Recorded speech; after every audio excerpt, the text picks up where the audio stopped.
구원을 받은 자가 되면 구원이 임한 자로서의 변화된 삶의 모습이 있게 되는데요. 우리 오늘 이사야서 11장 6절에서 7절 말씀을 한번 볼까요? 이사야서 11장 6절에서 7절 말씀을 보면 암소와 이리와 어린 양이 함께 살고 또 어떻게 됩니까? 표범과 원수, 송아지와 사자, 그 다음에 강한 짐승과 독사, 강한 짐승, 사자와 어린 양, 독사와 아이, 암소와 곰이 어떻게 된다 그래요? 서로 어울려서 논대요. 해하지 않고 이들이 서로 어울려서 논대요. 곧 적이 없어지고 하나님을 사랑하고 이웃을 사랑하는 삶을 산다라는 거죠. 구원이 우리 마음속에 임하면, 우리 영혼 속에 임하면 원수를 사랑하고 나를 핍박하는 자를 위해서 기도하고 나를 괴롭히는 자를 용서하는 이런 삶을 살게 된다는 거예요. 우리가 교회를 왜 옮겨 다닐까요? 멀리 이사도 가지 않았는데 넉넉히 교회 올 만한 지역인데 교회를 잘 못 오고 이쪽 교회로 옮겨가기도 하고 저쪽 교회로 옮겨가기도 하는 이유는 사실은 마음속에 누가 싫어서 아닙니까? 누가 싫어서, 누가 미워서 그런 거죠. 자, 그것이 유리하는 삶이에요. 싫어서 옮기는 것, 유리하는 삶.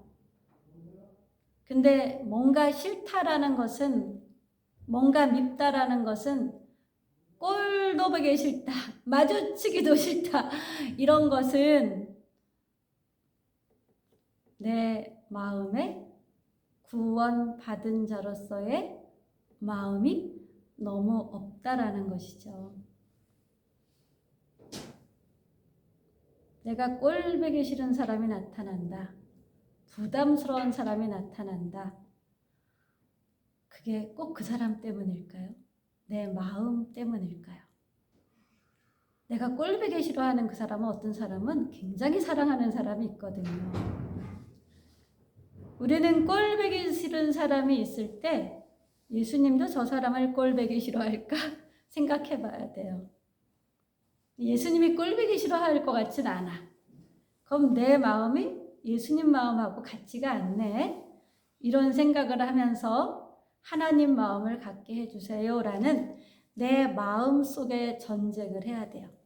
영적 전쟁의 최전선이 어디냐 하면은요, 내 마음이에요. 내 마음이 기도하기 싫잖아요. 그럼 기도 안 하잖아요.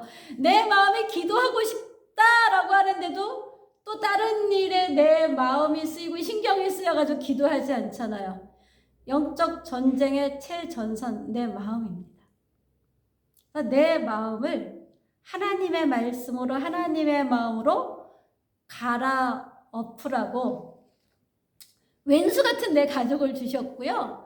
마주치고 싶지 않은 우리 교회 식구를 준 거예요.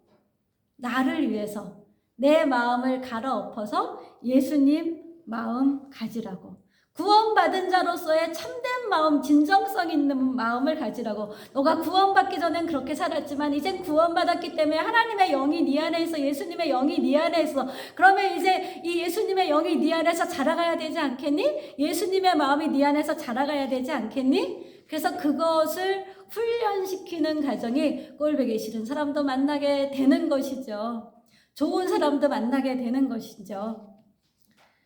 30대 남편들이 30대 아내들을 교회를 못 가게 하는 중요한 이유 중에 하나가요.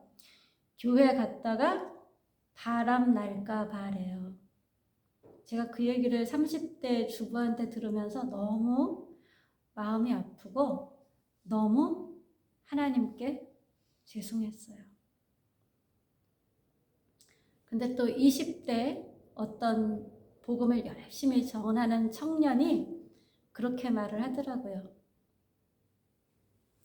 정욕을 따르는 삶은 꼭 하나님이 정한 경계선을 넘어서 음행까지 하는 게 아니다.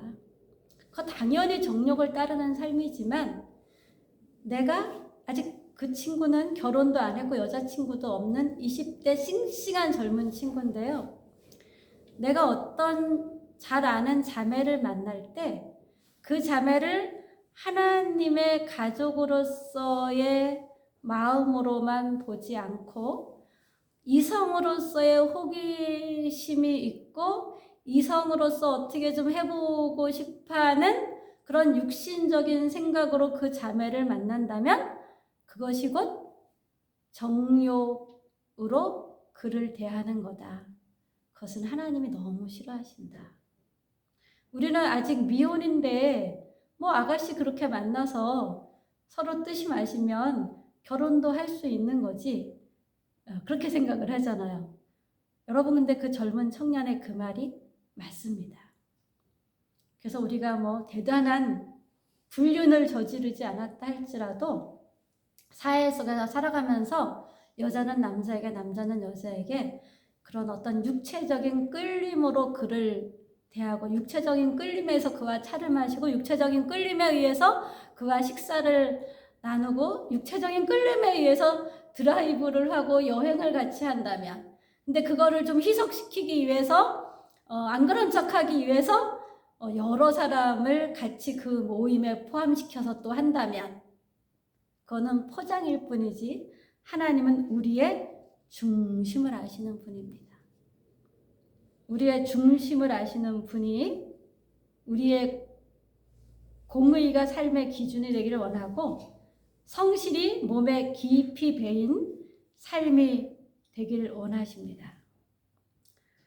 그러시면서 상대방에게 있는 어떤 허물을 보고 우리가 갈등하며 미워하기보다는 감싸주고 그의 부끄러움을 정죄하기보다는 허물을 덮어주고 그런 공동체가 어딥니까? 가정이잖아요. 내 자식이 잘못했다고 동네방네 소문내나요? 그래서 그런 하나님 아버지의 마음을 배우라고 가정을 주신 거고요. 가정 혼자만 어렵기 때문에 교회에서 하나님의 말씀을 또 제대로 배우고 그 말씀으로 내 마음을 새롭게 하라고 교회 공동체를 준 거죠. 가정과 교회 공동체가 선순환을 이루는 구조가 될 때 참된 가정의 구원이 있고 참된 내 인생의 구원이 있고 참된 교회의 부흥이 있는 거예요. 여러분 마음에 하나님의 말씀과 마음이 중심에 자리 잡게 될 때 여러분의 영혼의 부흥이 있는 것이고 그럴 때 여러분의 가정이 살고 여러분이 속해 있는 교회가 사는 것이죠. 우리 2023년은 그렇게 삽시다. 아멘. 그래서 이것이 십자가를 지니는 삶인 거예요. 나는 싫은데 말씀대로 살아야 되잖아요. 자, 우리 한 싹으로 오신 메시아의 기준이 뭡니까? 만민의 기치다 이렇게 말씀하셨잖아요. 이게 메시아가 만민의 기준이라는 거죠. 기준. 메시아의 삶의 자세가 모든 삶의 기준인 것입니다. 근데 그 삶의 자세로 살아가는 그 많은 순간은 이 세상 속에서 십자가를 지는 삶인데 하나님이 어떻게 하신다래요? 마침내 영화롭게 하겠다라는 거예요. 이 십자가를 지는 삶, 그래서 예수를 닮는 삶을 살아가도록 하나님은 열정을 가지고 우리의 삶 속에 들어와서 우리의 삶을 간섭하시겠다. 이것입니다. 하나님이 여러분에게 탁월한 재능을 주실 수 있어요. 근데 여러분 그 탁월한 재능으로 남을 해치라고 주실까요? 온 세상에 많은 사람들이 자기 자녀가 탁월한 재능을 갖길 원하는데 탁월한 재능을 갖길 원하면서 뭐라 그래요? 너 공부 열심히 해 이놈의 자식아 이러면서 공부 열심히 하지 않으면 저 사람 같이 돼. 좀 비루하게 사는 어떤 사람을 저기 저 사람 같이 때 이런 얘기를 들을 때 자녀가 정말 공부 열심히 해서 저 사람 같이 살지 말아야지 이러는 게 아니라 다른 사람을 존귀하게 여기지 못하는 그 부모의 가치관에 대한 한멸을 느끼지요. 열심히 일하는 탁월한 재능, 그것을 기준으로 삼으면 그거 탁월한 재능 얻어서 열심히 일해서 너 잘 먹고 잘 살고 남은 해치라 라고 말씀하는 것입니다. 하나님은 그런 분이 아니십니다. 교회에서도 열심인 사람들이 어떻게 돼요? 항상 교회 공동체를 어지럽히고 말거리를 만들고 분파를 만들고 또 이단에 빠집니다. 말없이 열심히도 안 한 사람들이 교회 공동체를 해치는 일은 없어요. 방향이 잘못된 열심은 자기 속사람을 제일 먼저 상하게 해요. 그래서 자기 속을 공허하게 하고 더 나아가서 이웃을 해하고 무서운 무기 같은 사람이 되어서 공동체에 아픔을 주게 됩니다.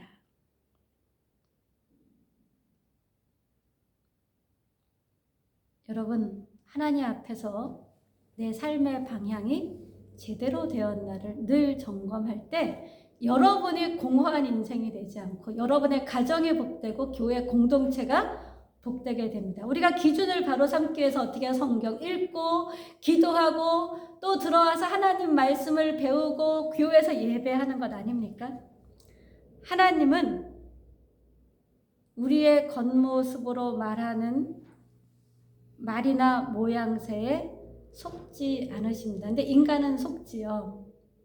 하나님이 뭐라고 말씀하셨냐 하면 열매를 보면 알리라 이랬어요. 하나님의 말씀은 말에 있지 않고 능력에 있다 그랬어요. 어떤 사람이 자기를 좋게 말로 포장한다 할지라도 그것이 말로 끝난다면 능력이 없다면 그 능력은 뭐예요?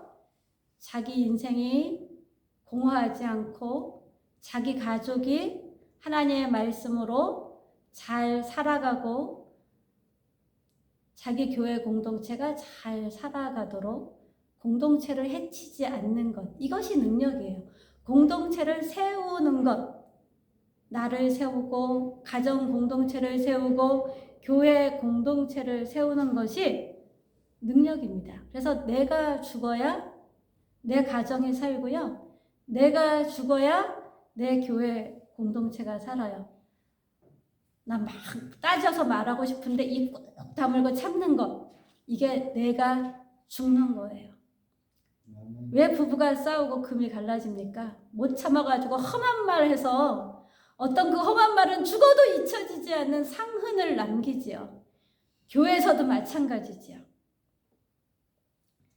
하나님은 우리가 구원받은 자로서 내 안에 참된 구원이 임하고 내 가정 공동체에, 내 교회 공동체에 참된 구원이 임하길 원하십니다.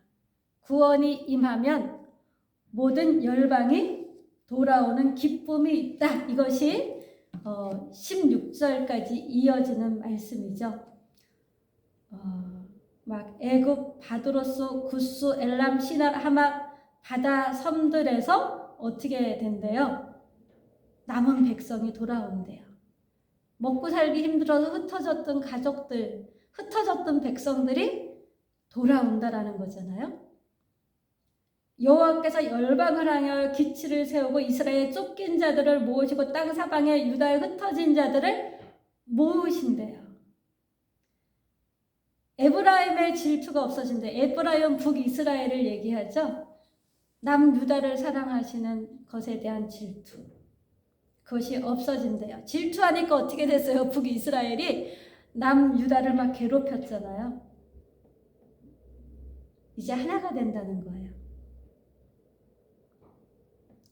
하나님은 아수르의 남은 자들을 위해서도 큰 길을 내신다고 하셨어요. 아수르가 이스라엘을 엄청 괴롭힌 나라인데 거기에 남아있는 자들 위해서도 큰 길을 내신대요.